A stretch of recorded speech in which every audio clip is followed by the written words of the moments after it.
want to introduce Amy and Jim from Gift of Life. They're here to do a presentation, and so happy that you're here today with us. Cool. Thank you. So hi everybody. I think there's a lot of familiar faces in the room. How many people are tired of hearing from me every April? Yeah, you know me, right, good. So I actually have a speaker that I want to make sure we get to pretty quickly. It's much more interesting, but I I was talking to some colleagues at Gift of Life and talked about what kind of operating room peri-op presentations I do in education. And the general theme is people in the OR have no idea about donation. And I said, not so much at HUP. When you talk so routinely about transplant, so routinely about donation and where those organs go, it's a little unusual. There's no place else in our region and sort of far and wide that is as familiar with donation and transplant as you are here. So let me just point out a number to you. 1,203 people died here at HUP last year. It feels like a big number. It's about an average number at a hospital this size, with this kind of acuity. Patients come here very sick from other hospitals. So 1,203 people died at HUP last year. How many of those 1,203 do you think were potential organ donors? Half, 50%? Any other guesses? What was that? 800. 37 out of 1,203 patients were potential organ donors.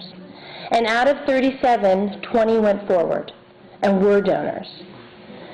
And by the way, that's a lot for one hospital. There was only one other hospital that did more last year, that's Christiana. And I think they did 30 donors total. So you had 20 organ donors here last year. It felt like a lot more than that, I bet, with the amount of work that it is, right? So when we have an organ donor here, often we're booking donor, and then we're booking, right, how many ORs to do the transplants.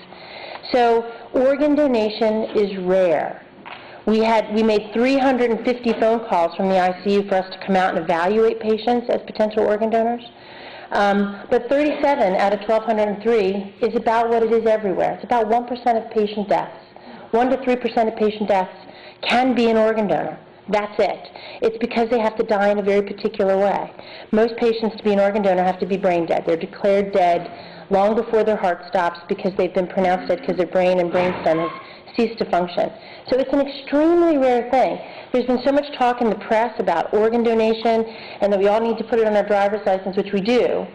But it's because it's so rare when it happens. We want to have you have made that decision ahead of time. And really not in these extreme cases where a patient dies in this way and it's a tragic situation, relieving your family of that decision about whether or not you want to be an organ donor makes it easier. So in Pennsylvania, it's about 50% of the people in Pennsylvania have it on their driver's license that they want to be an organ donor. Philadelphia County, any guesses? 27%. This is the lowest donor designation county in the state. So we have some work to do. And I think that we have a very low percentage at HUP of patients that we come in to evaluate for organ donation that already have it on their driver's license, that have made this decision. So, but I just wanted to, as much as it feels like a common thing and you see so much transplant, donation and transplant is an extremely rare thing.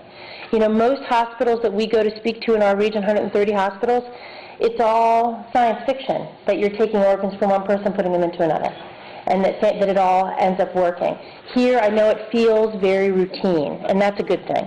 So this is what we start. I start everything to make sure we're focusing in on the challenge. The national list ever grows, ever grows, ever grows. I think the list, it's 117,000 now. I think the list in 1995 was 45,000. Right? So more and more people getting listed. It's an option for more and more patients facing end-stage organ failure. So more people are getting listed. And so the supply, as we know, as I said, 1 to 3% of patients that die in a hospital might be an organ donor. And so the supply that we have is, pretty limited. Even if everybody says yes, we're going to deal with a huge challenge of demand. So our region, it's about 6,500, although it's trending the other way. We actually were trending higher towards 4,000, and it's coming down the other way, which is good. I don't know where to point this. I want to point. All right. Oh, there we go. This is my favorite slide because it makes Hupp look like a crazy castle, doesn't it? Like a haunted castle. I don't know. I think it's like the perspective somehow is funny. So out of 6,500, 6,400, this is the number that's here.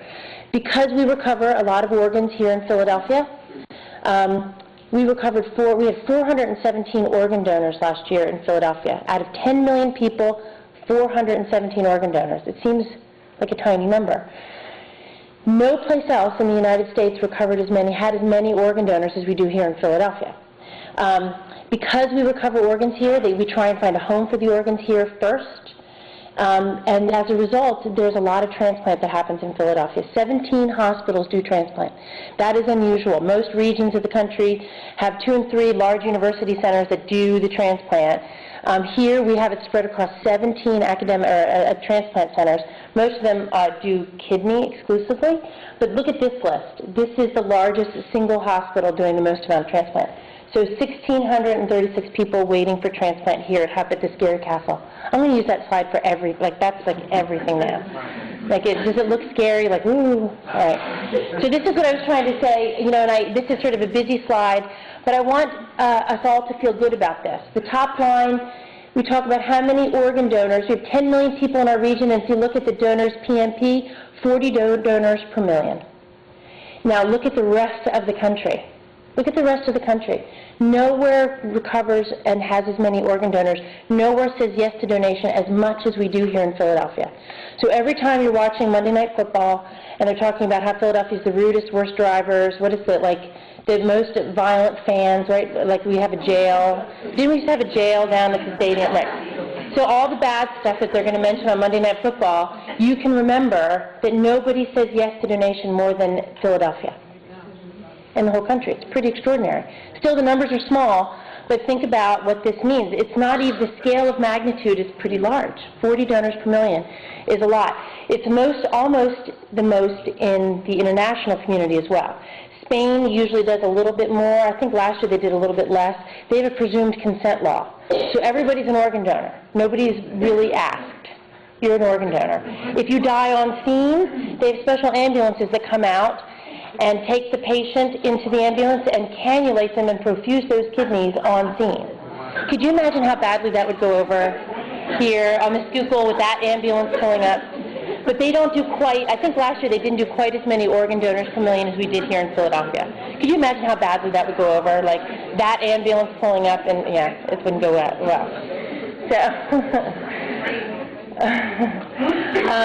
So, I don't want to talk too much time. I have a VIP speaker with me today, and I want to get to that quickly. But you know how this process happens.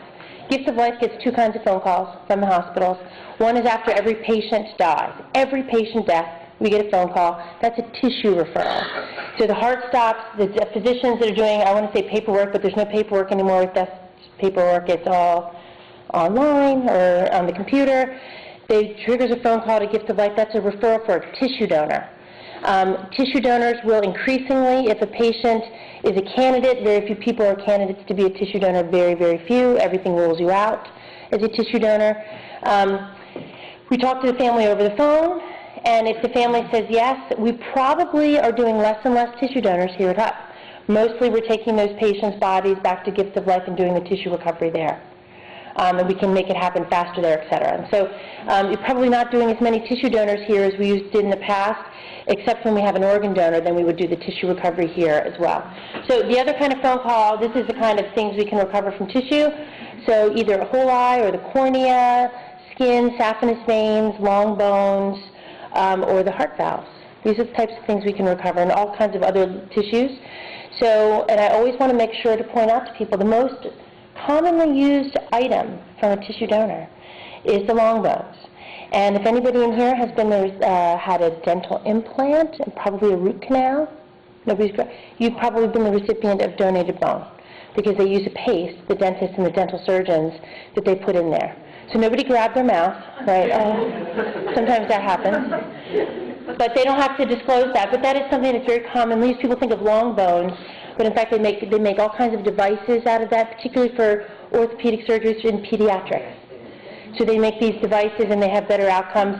The demand outstrips the supply, and so we're always trying and hoping to have patients be a tissue donor when it's possible. It's very rare that someone can be. I think we had 30 tissue donors last year at HUP. Last year, for the first time ever, if you needed a cornea transplant in Philadelphia, there was no wait list. It was pretty good. So you needed a cornea transplant, you schedule your surgery, and you get it done. It's pretty cool. So that we've had enough, the eye bank has the supply that they need. So that's pretty good news. So the other kind of phone call, potential organ donor, someone on the ICU recognizes this patient has a devastating brain injury and they're ventilator dependent, call Gift of Life. No hospital calls more patients in to be evaluated as organ donors. Almost nothing rules you out. Everything rules you out for tissue.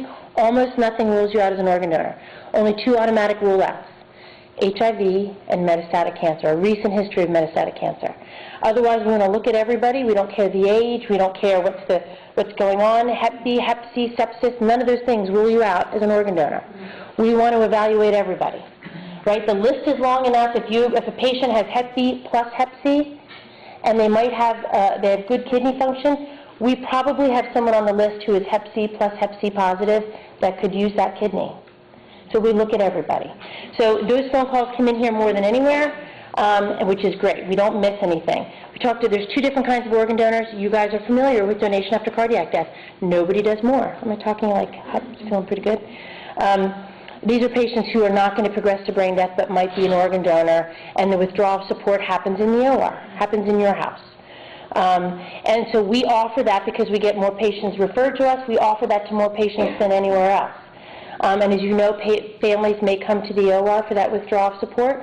I think last year we had only 1 attempted DCD, where we came down, the patient took longer than 60 minutes to pass away, and they went back up to the unit and continued care and comfort measures. We only had 1 attempted. We're pretty good at guessing if a patient is likely to die quickly enough to be an organ donor.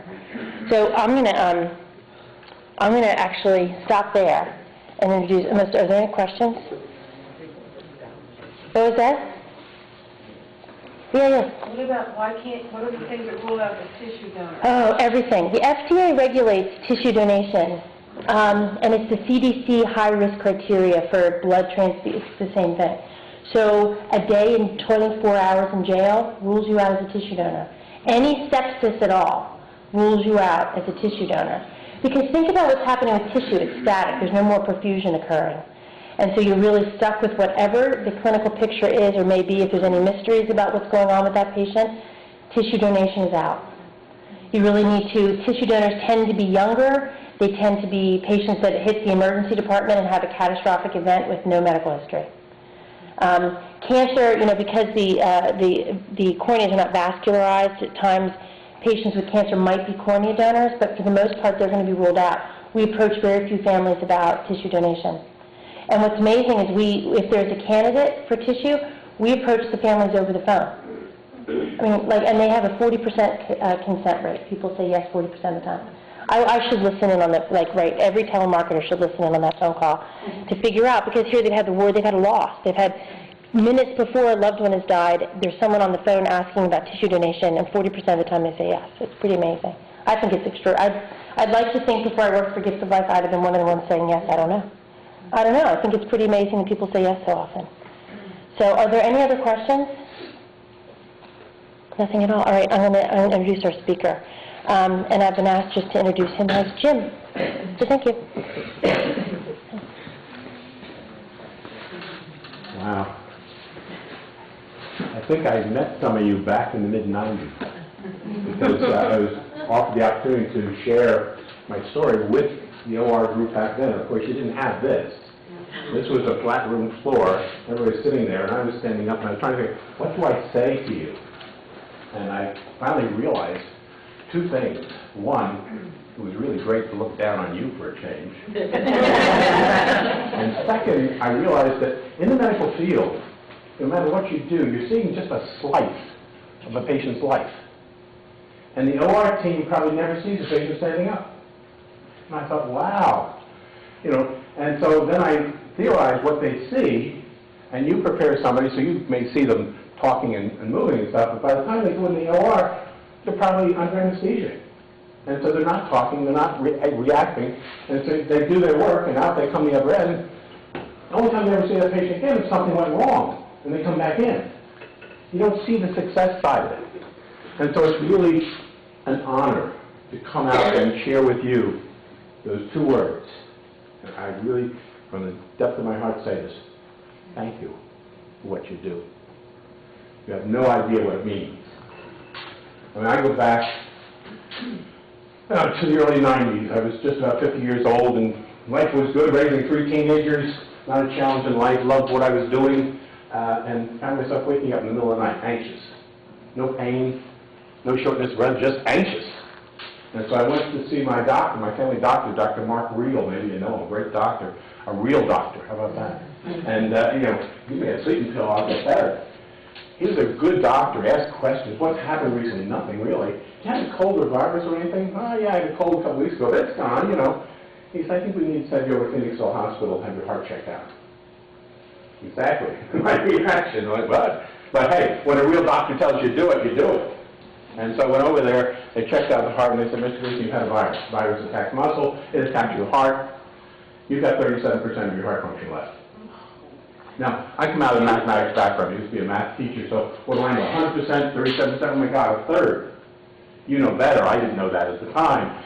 And so they said, we've got 3 options for you. We're going to put you on medication. Maybe the heart will heal itself over time. If it doesn't, you do well on the medication, keep on that. If not, you have to consider a heart transplant. This was 1992. We didn't see on Oprah and all these stories of the success of transplantation. We put another person's organ in another body. Ooh, we didn't talk about that. It wasn't in the papers. And so I looked at them. I looked at behind me. Who are they talking to? Heart transplant? Hey, I choose option A. Give me the pills. I'm going to get better. I'm out of here. And so I did get out of there. Continued working. Found myself getting very old. I mean, I was only 50 years old, but you go back 20 years ago, and that felt old. And I found myself getting very old. I mean, going to work in the morning with my bag. I was out of shape. Too much weight, of course. And I would put my bag down, catch my breath. And finally, get in the building, up the stairs, and I'd wait before I opened that door. I didn't want people to see how out of shape I was. And I would be working at the desk, and one day, all of a sudden, I couldn't focus on what was going on. I mean, I had paperwork there, and as I looked at it, my mind wouldn't concentrate on it. And I stopped just trying, what's going on here? And as I often describe it, especially to medical students, it was like when you're swimming and you get a mouthful of water and you choke it up, but there's that little bit left, you know what I mean? And everyone said, huh? And I said, that's what it felt like. And so I picked up the phone and I called Dr. Magnus, my cardiologist over there at Phoenixville Hospital, and I described that to her. She says, can you come here right now? When your cardiologist says, can you come right now, there's only one answer, I'm on my way. Did some more tests, and this was 2 years after the first diagnosis. And the system of, a family doctor referring to a cardiologist in the program, all part of the whole University of Pennsylvania system, really worked. And so more tests, and they came back and said, your heart function is down to 17%. It's time. You need to cease employment and go down and see the experts. And so I found myself over talking to the heart transplant team. Came down just to find out what this was about. I mean, what did I know? Christian Bernard. He was a patient, a doctor, I didn't know. Had or did a heart transplant. Died shortly thereafter, probably $1 million in debt, and I was about to do that. Well, in the course of the conversation, I learned several things. One, and they said, Mr. Gleason, you've got less than 2 years to live. Okay. You know what? That wasn't so scary. I figured out already. If you're born, you're going to die. I wasn't looking forward to it right then. But at the same time, it wasn't scary. But they continued that sentence. For those 2 years, you're going to be sitting in a chair. And to get over the dinner table, somebody has to help you across the room. You know what? That was scary. Being able to do whatever I felt like doing was good. But being handicapped the rest of my life? Wow. Then they went on to educate us in terms of heart transplant. Success rate at that time, we're talking about 1994 now, was at the end of the first year, something like 89% are still alive. Wow. After 3 years, 79% are still alive. Compared to 2 years forecast, that wasn't too bad. And so what became an education became a decision point. And I found myself saying, yeah, I want to live. Now, a social worker explains, Mr. Gleason, This is not a black and white decision. This is gray. We don't know what your quality of life is going to be. Hey, I'm an optimist. Give me a chance, I'll make that part happen. And so we said, yes, I ended up over hospital, spending a year waiting for a heart transplant. In those days, if you were waiting for a heart transplant, you were in the room and you were waiting. What were you waiting for? Either to die or for somebody else to die, as Amy just said, in just the right circumstances, you know, like 1%, and to say yes to organ donation, that's half of that. And so we waited. John, Ron, and I were only 3 there waiting at the time. We called ourselves the 3 heartbeats, bodies eagerly awaiting transplant surgery. And the days passed, and we helped each other keep moving around and hopeful. 5 weeks into that, I can remember Dr. Lowe coming in with his team, and when you're on the heparin drip and everything, the heart is strengthened and you feel pretty good. You feel kind of guilty, you know, sitting there on vacation while everybody else is working. But after about 5 weeks, I came in one day and I really felt punk. I said, you know, I feel like a patient for the first time. And they said, well, I told the nurse up the drip, and away they went. Next day they came in, how are you feeling? The same way. Did the same thing. After I left the second time, I was sitting in the chair thinking to myself, wait a minute, I know what's going on. They've got this up as high as they can, there's nothing else they can do, because this was the month before they approved the first ventricular assist device. So there was no other option. And so when they came in the third day, I said, Doc, let me see if I figure this out. You've done everything you can do, the drip's as high as it is, and this heart's really failing now, and you have no other options. He said, you're right. I say, I'm not giving up, but please tell the team thank you for everything they've done. And I accepted the fact that maybe I wasn't going to be here tomorrow. When I went to bed that night, totally relaxed, okay? I'd asked him, I said, where am I on the transplant list? I thought there was a list. There's no list. It's a database. And when an organ is offered and they run a query against that database, then a list is generated. So the list exists only during when a gift is available. He answered me, he said, you're number 3 on the list. And there's been no movement in the past 3 weeks. I figured out later he can access that database and put a query, and he sort of knows where you fit. So I guess he's finding his weekend, okay? And so lo and behold, with that news, I went to sleep that night just like a baby. Hey, did I say my prayers? Yeah. Our Father, thy will be done takes on added meaning when you're at that stage. But I did. Went to sleep.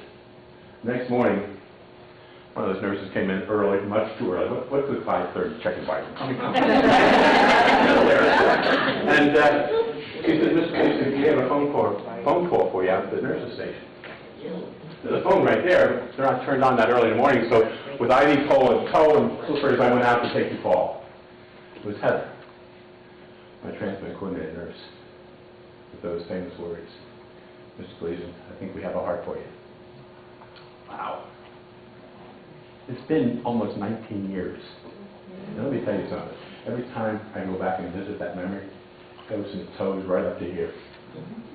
And so I said, thank you. I said, thank you. And I called my family and said, can you come down here? Something's going to start happening. Now, it doesn't happen fast. And so it was mid-afternoon when a couple of cute nurses came in. Nothing against guys, okay, but they said, it's time on the gurney. We had some jokes, we laughed. Count back from 100, probably got about 97, you know, being an A-type. And that's all I remember.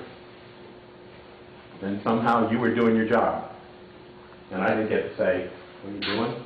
I didn't get to say, thank you. You did your thing. And you did your thing after the surgery was over and took me back up to recovery someplace. The family got to see me around midnight. They said there was like 40 tubes out of you. I don't know that. I woke up at that time, but I don't remember that. What I remember is waking up, and I found down late in the afternoon, and the nurse was doing something, taking a tube out of my throat, and I could see the clock. There was no windows, and it said 6 o'clock. And I said, 6 o'clock? It takes 4 or 5 hours, this operation. I had no pain. It must have been a false start, one of those situations where when they got to recover the heart, there was something wrong. And so I said to the nurse, well, actually, I wrote it on the pad, you know, false start, huh? She said, Mr. Gleason, didn't they tell you? You have a new heart. It was 6 o'clock the next morning. When I woke up at midnight, I don't remember any of that. The anesthesia is very forgiving now. And so Short while later, the team came in and said, "How you doing?" I'm doing good. How's the pain? Don't have any. Well, the anesthesia wears off, you will. Every audience laughs at that, and I don't know why. Oh, you're going to pay them. Anyway, they came back at noontime and asked the same question. I still had no pain. Surprisingly enough, I've mentored literally hundreds of heart transplant patients since, and about 80% never feel any pain. When you think about what is involved in that surgery, it's amazing, isn't it? And yet that's the case. And so they said, "Do you think you can sit up?" "I don't know. Can I? Here, we'll help you." I'm sitting on the side of the bed. "You want to try and walk?" "I'm willing if you are." And we walked across the room to a chair and sat down. Hey, not exactly a marathon, but within 24 hours of getting a heart transfer, you're up and moving around. That was pretty amazing. They came in later that afternoon or evening and said, "We need to get you out of here." They had a hard time for John. Ron got his on Wednesday, I got mine on Friday, and John got his on Saturday. They tell me these things happen in hospitals in threes. And so the 3 heartbeats all got their hearts. It's been 19 years since. I must admit I haven't been able to keep in touch with Ron. We're all doing equally well. They may be doing better than I am, but I'm telling you, doing pretty damn good for a guy that's getting old, okay? And so, through your work, you have not saved my life. All right? I'm going to die someday. I accept that. What you gave me was an extension. And so the challenge that I have, and that you have every day, what do you do with that opportunity that today presents? I mean, I do literally get up in the morning and say, "Wow, above ground another day, this is an opportunity." I'm serious, I do that every day. And every day it has been so fascinating since. And the best contrast I can give you is, the year before the transplant, I had an opportunity to go out to my daughter's graduation at the University of Chicago for her master's degree. By the time we got out there, I was so exhausted, we climbed 3 flights of stairs up to their apartment, and I crashed on the bed. I never got to go to the graduation, everybody else did. I came back, I scheduled the flight earlier to get me out of there, and I came back. I missed it. A year after the transplant, I got to go back to the baptism of my first grandchild. And in that church, I can still remember today looking down at that baby and crying, thinking, I almost missed this. And so, 7 grandchildren later, okay, we're running a summer camp for 2 summer right now, and with about 4 hours of time with them in the afternoon, it's exhausting, you know. But it's been so amazing, the life that has been a result of your work.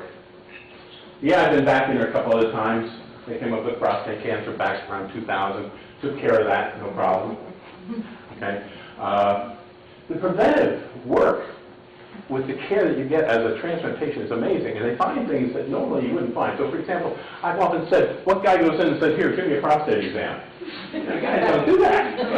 But when you're getting your annual follow-up, and they do tests like PSA tests, which I wouldn't have known what that even was, come up with a number, hey, you need to see a urologist, okay, and they find this and they take care of it. I can remember laying in the prep area for the prostate biopsy, okay, and the nurse was assigned to be with me, I think, so we had conversations because we had nothing else to do, you can only imagine, and we talked about organ donation. And she was, I asked her, and she said, "No, I'm not an organ donor. I see too much." I didn't ask her what see too much meant. By the time we got through our conversation, she was going to sign up to be an organ donor. And so from even an operating room table, you can make the message that transplantation really does work. And when you're not going to have any use for your organs, why not pass on life? They tell a story, and I heard it firsthand.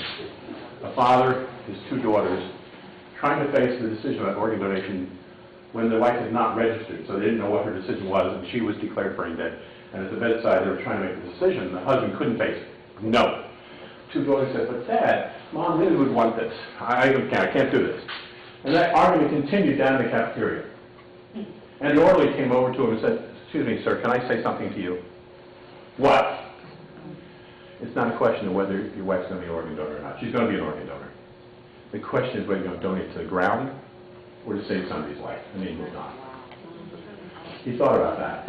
He finally turned to the 2 girls and said, "Let's go back upstairs. We have some paperwork to sign." And so, all that's my message, but let me add one more story to that. As rare as organ donation is, getting to know your donor family is even rarer. And I had the good fortune of meeting the brother of Roberto Cuevas. Roberto was 38 years old over in Brooklyn, New York, celebrating his birthday. He was at the wrong place at the wrong time, got attacked on the street with a baseball bat, ended up in a coma. Now, it's not death. 8 days later, progressed to brain death. His brother, Gilberto, led his brothers and sisters to making a decision for him, saying yes to organ donation. His heart ended up over in Philadelphia and saved the life of this father. And I ask you a question, where's that heart today? Yeah, right here. Roberto was dead. Was his heart dead? I don't know medically it makes any sense to say an organ is dead or alive, but I'll tell you this. If it was dead, I wouldn't be here sharing this story, would I? And so, a year ago, I was here for some kidney surgery because following up on the prostate and under started going again, and Dr. Vaughn said, you know, we need to do a CAT scan of you. Hey, okay, trust him, he got me through the first time. They found something growing in one of the kidneys. So Dr. Guzzo and his team went in. They were able to save that kidney. They took 2/3 of it out. You did a great job.